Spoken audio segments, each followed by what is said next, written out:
अस्सलाम वालेकुम students, I hope कि आप सब बिल्कुल ठीक होंगे। तो स्टूडेंट्स, आज जो है हम बात करेंगे नम्स की ट्रांसफ़र पॉलिसी के बारे में। सिंस आप देखो कि नम्स जो है अपनी प्राइवेट सेक्टर की लिस्ट लगा रहे हैं एंड आर्मी मेडिकल कॉलेज की भी लिस्ट लगा रहे हैं। तो स्टूडेंट्स का जो है ट्रांसफ़र पॉलिसी के बारे में बहुत ज़्यादा जानना है कि अगर उनका एक कॉलेज में एडमिशन हो जाता है तो how can they transfer it to in other city, फिर किसी और कॉलेज में वो ट्रांसफ़र कर सकते हैं या नहीं कर सकते, इसके बारे में क्या रूल्स हैं एंड क्या पॉलिसीज़ हैं बाय नम्स एंड पीएमसी। हम जो है उनकी बात करेंगे एंड इसके रिगार्डिंग जो है नम्स ने अपना रिसेंटली नोटिफिकेशन भी अपलोड किया है, तो उसकी हम डिटेल से बात करेंगे। तो स्टूडेंट्स, आप सिंपली इनकी वेबसाइट पे आओ एंड आप देख सकते हो लेटेस्ट न्यूज़ में यहाँ सबसे नीचे ये लिखा आ रहा है nums transfer policy for MBBS BDS students and click here for more details. तो स्टूडेंट्स इस पर क्लिक करते हैं and will download the notification और फिर बात करते हैं। तो स्टूडेंट्स, आप देख सकते हो कि मैंने नोटिफिकेशन जो है आई हैव डाउनलोडेड इट, और आप देख सकते हो ऊपर बोल्ड में लिखा हुआ है nums transfer policy for MBBS BDS students in the light of article 18 and 19 of PMC medical and dental under graduate education admissions curriculum and conduct regulation dated 4 जून 2021। तो स्टूडेंट्स, जो 4 जून को PMC ने अपने रूल्स एंड रेगुलेशंस लाए थे admissions के for 2021 session 2021-22, उसकी light में ही ये सारी नम्स की पॉलिसीज़ हैं। They are all in regard with PMC, और सारी पॉलिसीज़ जो हैं वो PMC को फॉलो करती हैं नम्स की। तो स्टूडेंट्स, हम जो है पहले 1 पॉइंट की बात करेंगे, 2, 3, 4, 5, 6 एंड 7, 8 एंड सो ऑन, और हम जो है एक एक पॉइंट की डिटेल देखेंगे जो कि हमारे काम का है। तो स्टूडेंट्स, अब पॉइंट फर्स्ट की बात करते हैं ए की। A student shall only be considered for transfer after passing second professional MBBS और फर्स्ट प्रोफेशनल BDS।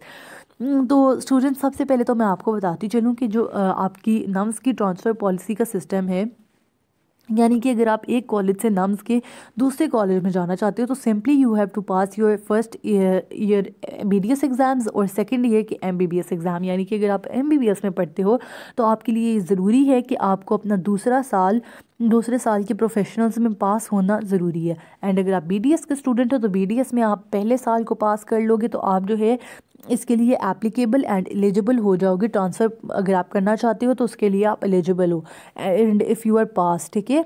अगर फेल होते हैं तो तब स्टूडेंट को नहीं कंसिडर किया जाता।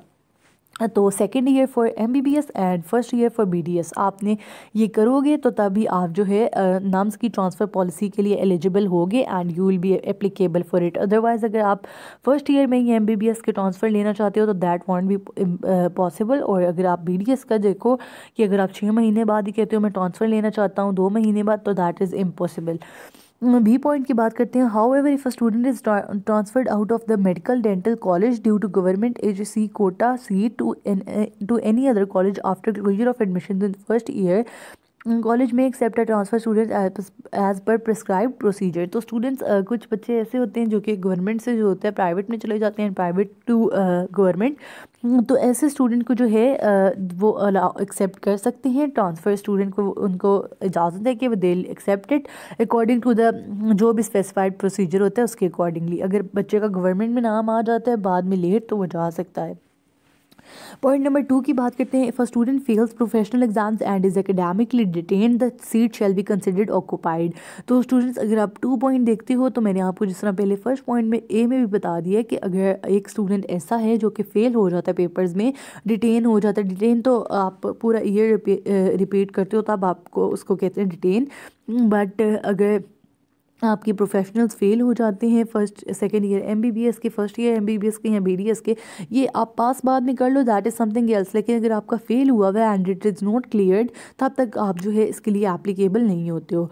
तो थर्ड पॉइंट की बात करते हैं। ऑल कॉलेजेस पब्लिक और private shall at all times publicly display any vacancies available in each year of the programme and shall inform by such vacancy within 14 days of it falling vacant. No transfer shall be accepted by a college to a vacant seat until the vacancy has been publicly displayed for at least 14 days, allowing the students to apply for transfer to such a vacancy. तो students, जब भी कोई vacant seat होती है, यानी कि कोई बच्चा आप समझो कि स्कूल छोड़ के चला गया या कोई कॉलेज छोड़ के चला गया है, तो स्टूडेंट्स, अगर कोई भी ऐसा बच्चा जो कि कॉलेज छोड़ के चला जाता है या किसी भी वजह से सीट जो है वेकेंट हो जाती है, यहाँ पे ट्रांसफ़र हो जाता है। ट्रांसफ़र जो होती है दैट इज़ म्यूचुअल, यानी कि अगर एक बच्चा वहाँ से आना चाह रहा है, एक बच्चा यहाँ से आना चाह रहा है, तो कुछ कॉलेजेस की जो होती है म्यूचुअल भी हो सकती है। However it in some cases I am sorry students, however in some cases it is not mutual, यानी कि एक म्यूचुअल अगर हो जाए तो अच्छी बात है। यानी कि अगर आप किसी बच्चे को जानते हो दूसरे कॉलेज में, दूसरे सिटी के कॉलेज में, वो आपके कॉलेज में आना चाहते हैं एंड आप उसकी एक जगह जाना चाहते हो,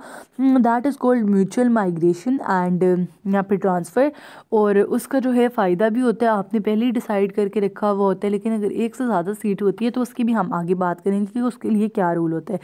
अदरवाइज स्टूडेंट्स, जो पॉइंट 3 में बात लिखी हुई है वो लिखा हुआ है कि जब भी किसी भी कॉलेज की सीट जो है वो वेकेंट होती है, it is necessary for them to upload it on their website. उनको अपनी वेबसाइट पे लगाना ये चीज़ ज़रूरी होती है कि हमारी सीट जो है वेकेंट है and you can apply in it. जब सीट वेकेंट होती है किसी भी कॉलेज की, अब वेबसाइट जो है कंटिन्यूसली आपको चेक करनी पड़ती है कॉलेजेस की कि इस कॉलेज में अभी कोई वेकेंट सीट आई है या नहीं आई। एंड जैसे ही वेकेंट सीट्स आती हैं तो एटलीस्ट 14 डेज़ का टाइम जो है कम से कम पीएमसी ने कहा हुआ है कि आपने 14 दिन का टाइम देना है बच्चों को कि वो जो है अप्लाई कर सकें वेकेंट सीट पे। एंड फिर अगर आप, आई होप कि आपको ये वाला पॉइंट समझ आ गया होगा कि 14 डेज़ मिनिमम टाइम है कॉलेज के लिए कि वो डिस्प्ले करे अपनी वेबसाइट पे कि हमारे पास वेकेंट सीट है, एंड फिर जो है स्टूडेंट्स ताकि अप्लाई कर सकें। पे फोर्थ पढ़ते हैं point, transfer shall allowed only between institution recognized by the relevant regulatory bodies. तो students fourth point is very important. तो आप जो है नम्स के कॉलेज से यूएचएस में नहीं जा सकते, यूएचएस के कॉलेज से नम्स में नहीं जा सकते। आप देख सकते हो क्लियरली इस पॉइंट में 4 में लिखा हुआ है, transfer shall be allowed only between institution recognized by the relevant regulatory bodies. बहुत ज़्यादा अगर नेक्स्ट लेवल कोई करना चाहे तो नम से यूएचएस में भी आई थिंक हो सकती है, थोड़ी सी पॉसिबिलिटी होती है अगर बहुत ज़्यादा मजबूरी हो। अदरवाइज़ जो एडमिटिंग आपकी यूनिवर्सिटीज़ होती हैं, जो नाम्स है यूएचएस है, शहीद Zulfikar Ali Bhutto medical university, with in the admitting universities he mostly migration या फिर आप कह सकते हो कि ट्रांसफ़र होती है। पॉइंट नंबर 5 देखते हैं, there shall be no restriction on transfer from a public to a private और वाइस वर्सा। यानी कि अगर कोई रिस्ट्रिक्शन ऐसी नहीं है कि आप जो है पब्लिक से प्राइवेट में नहीं आ सकते, प्राइवेट से पब्लिक में नहीं आ सकते। Easily you can go from a public college to private, और यहाँ पर प्राइवेट से आप पब्लिक में भी आ सकते हो। पॉइंट 6 हमारे काम का नहीं है। पॉइंट 7 पढ़ते हैं, इन केस 2 और more applicants are desirous for transfer against a single seat, then merit shall be determined by the admitting college as per Annex A। तो स्टूडेंट्स ये देखो, आप Annex A जो है वो लास्ट पेज पे दिया हुआ है एंड हम जो है इसकी बात करते हैं। पहले जो है थोड़ा ऊपर वाला 7th पॉइंट समझ लेते हैं। तो स्टूडेंट्स आप देखो कि इन केस वो 2 और मोर एप्लीकेंट आर डिज़ायरस, यानी कि 2 या फिर 2 से ज़्यादा अगर एप्लीकेंट एक वेकेंट सीट के, सिंगल सीट के जो हैं एप्लीकेंट हैं या फिर दे आर उम्मीदवार हैं आप कह लो, तो उनका जो है मेरिट पे दाखिला होगा एंड मेरिट उनका जो है कैलकुलेट किया जाएगा। एंड आपका मेरिट कैसे डिटरमिन किया जाएगा, that will be determined in this में, जो कि आपको टेबल सामने नज़र आ रहा है अपनी स्क्रीन के। आप देखो कि ऑल प्रीवियस प्रोफेशनल एग्जामिनेशंस, उनकी परसेंटेज टोटल मार्क्स जो है 60 मार्क्स ऑब्टेन्ड, यानी कि 60 में से जो है आपका एग्रीगेट निकाल लिया जाएगा, 60 वेटेज जो है उसको दी जाएगी एंड +5 फॉर ईच डिस्टिंक्शन। अगर आपका डिस्टिंक्शन आया हुआ है 2 सब्जेक्ट्स में आया हुआ है तो +10 आपको एक्स्ट्रा मिल जाएंगे। अगर आपकी सप्ली आई थी 1-2 बार उसके -5 हो जाएंगे। नम्स कॉलेज एप्लीकेंट 10 में से कितने marks, wards of army personnel 10 and interview के भी आपके मार्क्स होंगे। तो इस बेसिस पे जिस बच्चे का जितना मेरिट बनेगा इस क्राइटेरिया के मुताबिक, जिसका ज़्यादा बनेगा उससे सीट जो है ऑफर कर दी जाएगी। आई होप कि आपको समझ आ गया होगा स्टूडेंट्स। एंड 8 की बात करते हैं तो the transfer process must be completed with in 2 months of advertisement intimation of the two the university. तो स्टूडेंट्स 8th पॉइंट में कहा गया है कि ट्रांसफ़र प्रोसेस जो है वो कंप्लीट होना चाहिए with in 2 months of advertisement. जब आपका कोई भी स्पेसिफाइड कॉलेज है जिसमें वेकेंट सीट होगी, उसमें ट्रांसफ़र का जो सिस्टम है वो 2 महीने में ख़त्म होना चाहिए। Number 9, a college to which a student has been transferred to and the college from which the student is being transferred out shall inform NUMS and PMC within 15 days of such a transfer. तो students अगर मतलब समझो कि आप जो है CMH Bahawalpur से CMH Multan जा रहे हो, या फिर CMH लाहौर से CMH बहावलपुर, या फिर ऐसे किसी भी जा रहे हो, तो ये बात ज़रूरी है कि कॉलेज को ये बेसिकली रूल जो है ये कॉलेज के लिए। तो जो भी आपका स्पेसिफाइड कॉलेज है, कॉलेज ने जो है वो PMC को भी बताना है, एंड नम्स की जो एडमिटिंग यूनिवर्सिटी है स्पेसिफिकली उसे भी, नम्स को भी इन्फॉर्म करना है, एंड PMC को भी विद इन 15 डेज़ बताना है कि ये बच्चा जो है ऐसे ऐसे करके यहाँ से ट्रांसफ़र हुआ है, दूसरे कॉलेज में चला गया।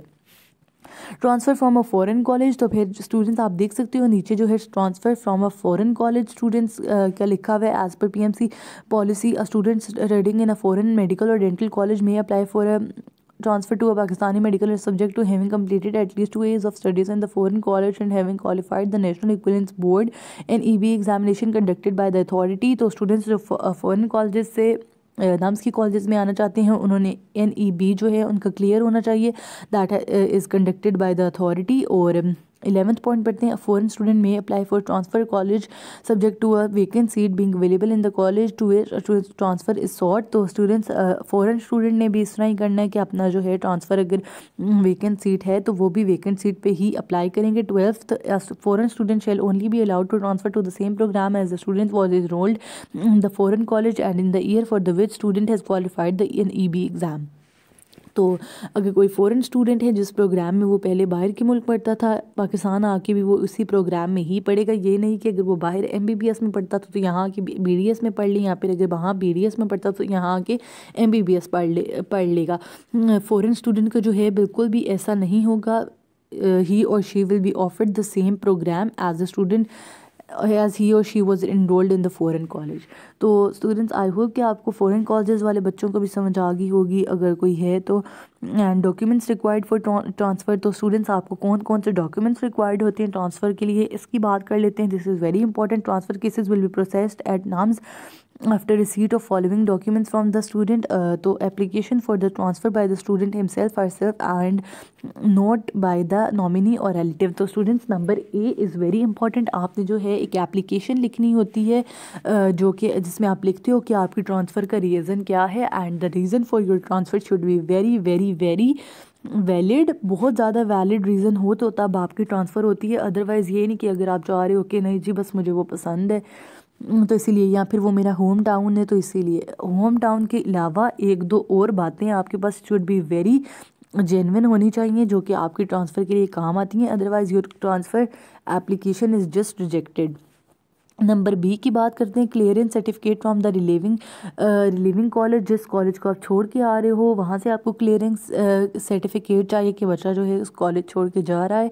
एंड जिस आप लिविंग सर्टिफिकेट का लो kind of C point excepting certificate from the admitting college. जिस कॉलेज में आप ट्रांसफ़र हुए हो, जिसमें आप यानी कि पीछे से आए हो, यानी कि पीछे से जिस कॉलेज में अभी आए हो ट्रांसफ़र होके, उस कॉलेज का एक्सेप्टिंग सर्टिफिकेट होना चाहिए। Number D detailed concept academic record की आपकी डिटेल्स होनी चाहिए। Number E prescribed transfer fee to the college university. तो आपकी ट्रांसफ़र फ़ी जो है वो भी यूनिवर्सिटी वालों के पास आपने बतानी है। अच्छा, note all medical and dental colleges are to display the NUMS transfer policy appropriately. At the time of admission students are to submit an affidavit undertaking that will not request for transfer to any college by your qualifying second prof of MBBS and first prof of BDS। तो students आप देख सकते हो first and last point फिर से नाम्स ने वही बात लिखी है, and this is very very important. अगर आप पहले साल के अपने BDS के प्रॉफ नहीं क्लियर करोगे, अगर आप BDS के स्टूडेंट हो एंड अगर आप फर्स्ट ईयर के अपने प्रॉफ नहीं क्लियर करते हो, तो तब तक आप ट्रांसफ़र पॉलिसी के लिए यहाँ पे माइग्रेशन के लिए, यहाँ पे transfer anything you can say, आप you are not eligible for it, you are not applicable for it. और अगर आप MBBS में हो तो MBBS में आप 1 साल के बाद इसके लिए एलिजिबल नहीं होते हो। आप 2 साल के बाद जो है वो MBBS में अगर आप पढ़ते हो तो आप 2 साल के बाद जो है वो इसके लिए एलिजिबल होगे ट्रांसफ़र पॉलिसी के लिए। अगर आप किसी कॉलेज में MBBS में पढ़ते हो एंड अगर आप ट्रांसफ़र करवाना चाहते हो तो जब तक आप अपने सेकेंड ईयर के प्रोफेशनल एग्ज़ाम नहीं पास करोगे तब तक आप जो है ट्रांसफ़र पॉलिसी के लिए एलिजिबल ही नहीं हो। तो स्टूडेंट्स आई होप कि this video was helpful for you, and if this video was helpful for you don't forget to like it and subscribe for more educational updates. And जो है students अगर आपको कोई और क्वेश्चन है नाम्स की transfer policy के बारे में तो आप जो है मुझसे कमेंट सेक्शन में पूछ सकते हो कि आपको कोई क्वेश्चन है या नहीं है। एंड कोई है तो आप मुझसे जो है पूछ सकते हो ट्रांसफ़र पॉलिसी के related. And students, I hope कि this video was helpful for you. Allah आप सबको बहुत कामयाब करे। Thank you so much students.